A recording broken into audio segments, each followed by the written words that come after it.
Good morning, everybody. Welcome to this month's Fund Size Commercial Update. As a reminder, in these sessions, I cover one or maybe two cases or other legal developments that has implications for how you draft and negotiate commercial contracts. So in each session, I spend up to 15 minutes talking. And so then if you've only got 15 minutes, you're up to date. And then we'll have another 15 minutes for Q&A if anyone has questions about what we've covered and wants to stick around to ask questions. So as Tom says, please feel free to put questions in the Q&A box while I'm talking, and I'll pick them up at the end. So, and actually, there's not been a lot of interesting case law around in the last couple of months. The summer holiday filters through, and so there's not a lot of new judgments of interest. So today I'm actually doing a bit of a throwback Thursday. I'm looking at a case from earlier in the year, and there are actually two areas in this case that it's worth talking about. So the difference between best and reasonable endeavours, and also a question of whether wasted costs fall within the definition of loss of profit. So the case I'm looking at today is CIS General Insurance and IBM. And you might remember we covered a large IT project gone wrong just 2 months ago when we talked about the triple point and PTT judgment and the liquidated damages. So here is another large IT implementation project gone wrong. So in this case, CIS, the co-op insurance group, had hired IBM to put in place a new IT system. So they had a managed services agreement for, as you'd imagine, all sort of implementation support, all those kind of things. And in that agreement, IBM had a warranty that they had taken all reasonable steps, that they'd satisfied themselves as to all the risk contingencies and circumstances to do with its performance of the agreement.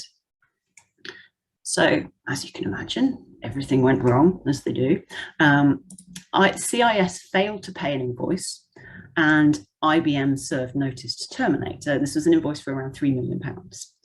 And CIS alleged that this was a repudiatory breach and or a breach of contract of warranty. What they said was that the agreed milestones had been unachievable.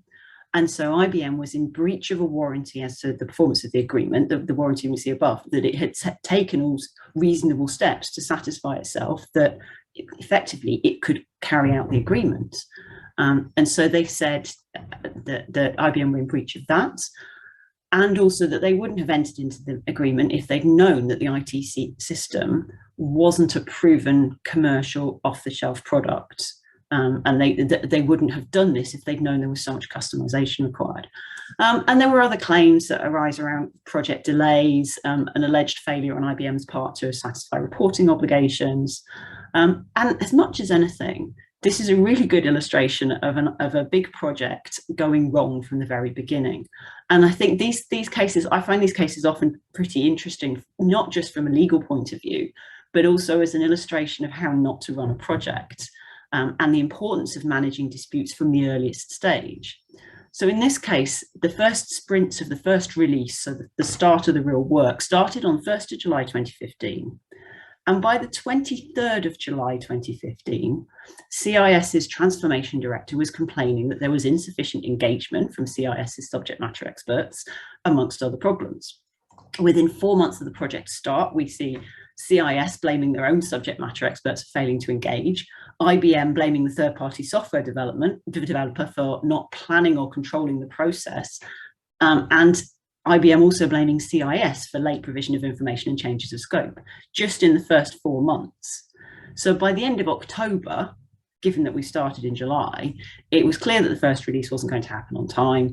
And so it goes on with what the judge described as a complete breakdown in trust by April, just 9 months after the project start. And I think it goes to show the need for good project management, proper planning, good communication between the parties, and particularly when things aren't going right. And that's generally why these things end up in court, because the relationship has deteriorated to the point where it can't be fixed. But anyway, so that's a bit of an aside, but I think these cases are always really interesting from that point of view. But anyway, onto the legal bits.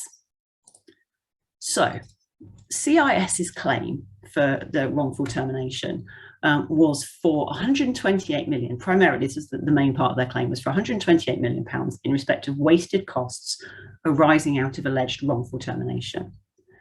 Now, there was an exclusion clause in the contract that said neither party is liable for indirect consequential loss and for loss of profits.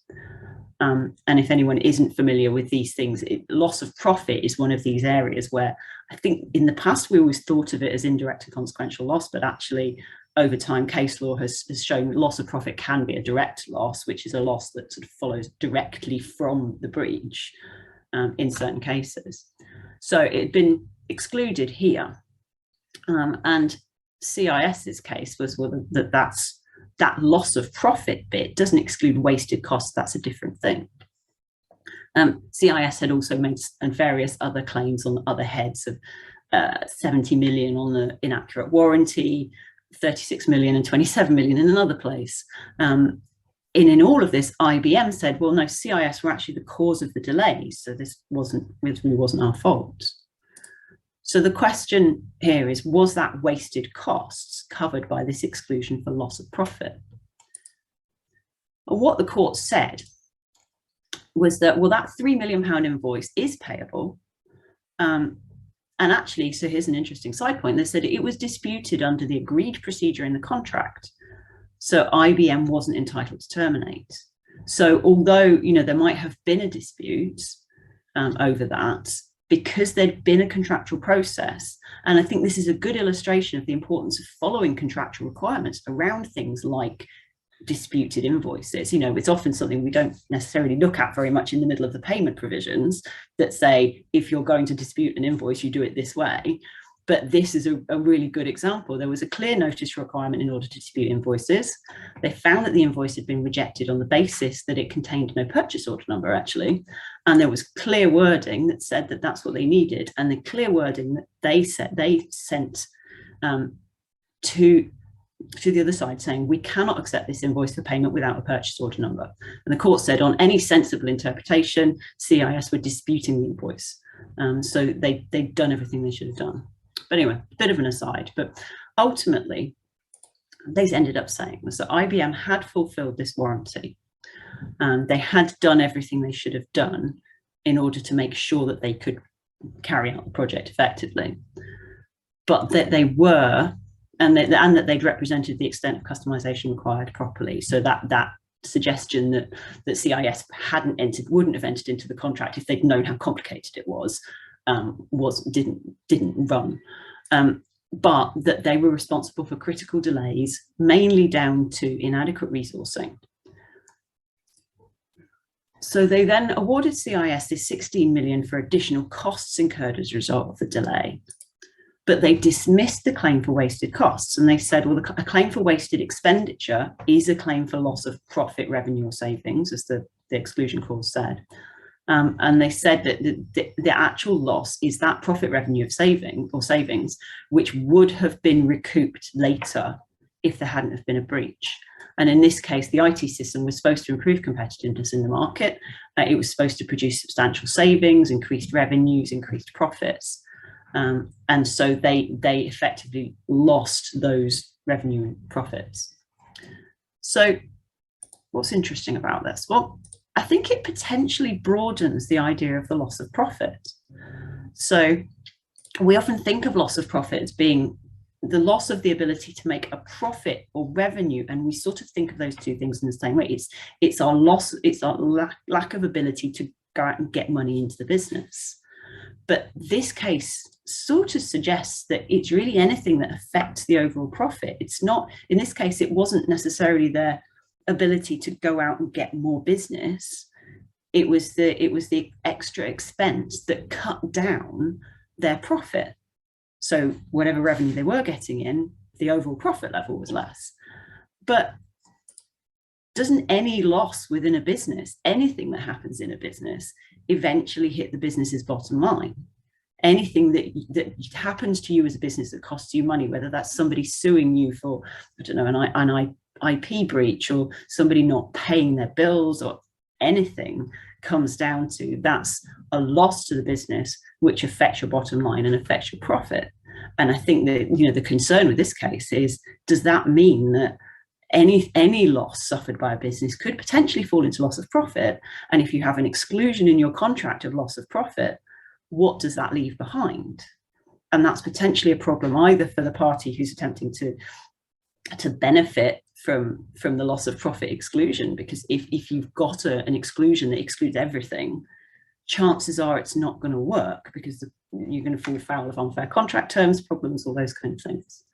So I think it's going to be interesting to see whether this case is appealed, because I think it really needs a higher court to look at this question. But I think in the meantime, it is consider carefully what losses you might suffer, and actually, can you expressly draft to exclude certain losses or include certain losses, rather than relying necessarily on these really broad loss of profits. So if there's certain types of losses that you think that you might suffer in a breach, make sure that your contract expressly says that they're not excluding liability, or if you're acting on, say, the supplier side, that you are excluding liability for those specific things. So I think it's all things to kind of keep in mind when you're looking at your limitation of liability. As I say, I think it will need to sort of wait and see if this case gets appealed, but it's an interesting interpretation of something which I think goes much more broadly than what we would have anticipated that sort of wording would mean.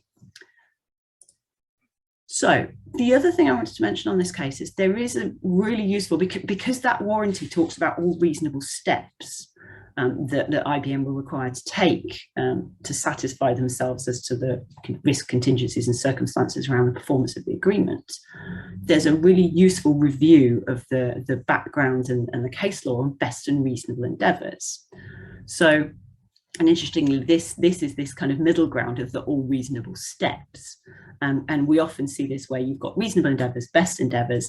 The parties say, well, we'll just land in the middle and use all reasonable endeavours because we think that's probably somewhere in between. And so they were treating, in this case, all reasonable steps as sort of equivalent. And they said, well, I don't think that's necessarily the same as reasonable, as best endeavours, but there may be no discernible difference in practice, which I think illustrates the problem with all of these, is that all of best, reasonable, whatever, is very much dependent on the circumstances and what the court thinks was a reasonable endeavour in that case. But they did talk about a couple of things that it's worth bearing in mind. So Roedier and Huntsman is this kind of one of the big cases in this area. And what comes out of that is that the most likely interpretation, and I hesitate to say the interpretation because these do really vary depending on the circumstances, reasonable endeavours probably only requires you to take one course of action. Best endeavours probably requires you to take all reasonable courses of action available. And then there's the question there, well, how is all reasonable endeavours different from best endeavours? And that comes down to what you're required to do, and whether you're required to go against your own financial interests. So this Jet2 and Blackpool Airport case, where Blackpool Airport were found to be required to open the airport outside of their operating hours because they had an agreement to use best endeavours to help Jet2's business that ran out of Blackpool Airport. And what they said in that case, best endeavours may involve you having to go against your financial interests, which is what the case was here. But all reasonable steps has to be considered in that overall contract and factual matrix. And in this particular case, in the CIS and IBM case, it was apparent that the parties had actually engaged in a very substantial due diligence and fit gap exercises that enabled IBM to satisfy themselves as to them and their capabilities and the capabilities of their subcontractors. And there was actually a long period of pre-contract collaborative working to make sure the parties actually understood what was required and what would be supplied. And so the court said, well, look, you had taken all reasonable steps. The interesting thing is that everything went wrong so quickly, even though they'd done that. But that's, as I said, it's always the interesting thing in these cases. So that's everything from me for today.